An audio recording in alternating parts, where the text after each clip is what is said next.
அன்பும் நீதியும் சமாதானமும் சாந்தியும் நீதியும் ஒற்றுமையை பெருக வேண்டும் என்று வாழ்த்தி இணைய வாய்ப்பு வழங்கியதற்கு நன்றி கூறி விடுபடுகிறேன். நன்றி, வணக்கம்.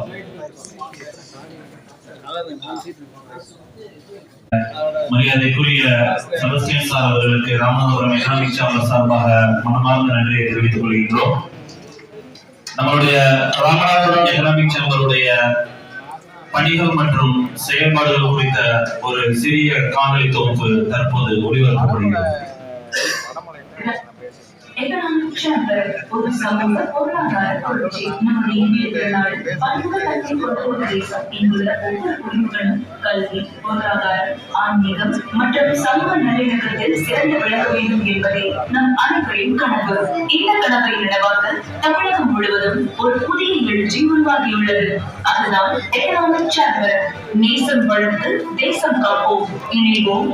கல்வியாளர்கள், பொறியாளர்கள் என சமூகத்தின் அனைத்து தூண்களையும் ஒரே புள்ளியில் இணைப்பதே இதன் நோக்கம். ராமநாதபுரத்தின் உதயம், The Rise of Ramanathapuram unit. ஆன்மீகமும் வரலாறும் சங்கமிக்கும் மண்ணான ராமநாதபுரத்தில் மக்களின் வாழ்வாதாரத்தை உயர்த்த ஒரு புதிய விடியல் தேவைப்பட்டது. அந்த தேவையை பூர்த்தி செய்ய கடந்த 2023ஆம் ஆண்டு பிப்ரவரி மாதம் 20ஆம் தேதி ராமநாதபுரம் நாடாளுமன்ற உறுப்பினர் ஜனாப் கே. நவாஸ் கனி அவர்கள் வெளியிட்டுள்ளது.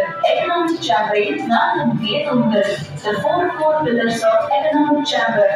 எக்கனாமிக் சேம்பரின் செயல்பாடுகள் 4 மிக முக்கியமான கொள்கைகளின் அடிப்படையில் கட்டமைக்கப்பட்டுள்ளன. வணிக பிரிவு, சிறு மற்றும் பெரு வணிகர்களின் வளர்ச்சிக்கான வழிகாட்டல்கள். கல்விதான் ஒரு சமூகத்தின் முன்னேற்றத்திற்கான சாவி. எக்கனாமிக் சேம்பர் கல்வி நடத்தப்படுகின்றன. நேரடியாக கிராமங்களுக்கு சென்று மாணவர்களை சந்திப்பதன் மூலம் அவர்களது தன்னம்பிக்கையை நாங்கள் அதிகரிக்கிறோம். அது மட்டுமல்ல, சமூகத்தின் ஆணி வேறாக இருக்கும் ஆசிரியர்களை நாங்கள் போற்றுகிற விதமாக ஆண்டுதோறும் அறிவிக்கிறோம். அதே போல் மதங்களை கடந்து மனித நேயத்தை வளர்க்கும் விதமாக எக்கனாமிக் சேம்பர் நடத்தும் சமூக நல்லிணக்க வணிகர்களின் கையில் தான் உள்ளது.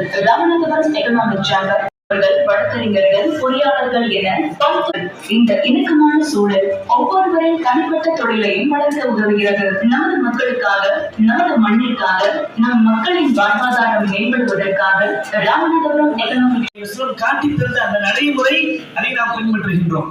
ஒரே ஒரு செய்தி, பத்ர் என்ற ஒரு யுத்த களம்.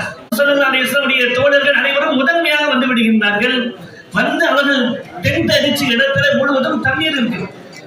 எதிரிகள் ரொம்ப தாமதமாக வருகின்றார்கள். அவர்களுடைய இடத்தில் தண்ணீர் கிடையாது. மறுநாள் காலை யுத்தம் நடக்கணும்.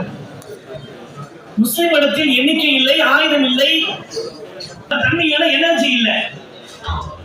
எதிரிகளுடைய தலைவர் முகமது ஸல்லல்லாஹு அலைஹி வஸல்லம் அந்த ஒட்டுமொத்த சமூகத்தையும் அழிக்க வேண்டும் என்ற மற்ற ஆலோசனை சொல்றாங்க.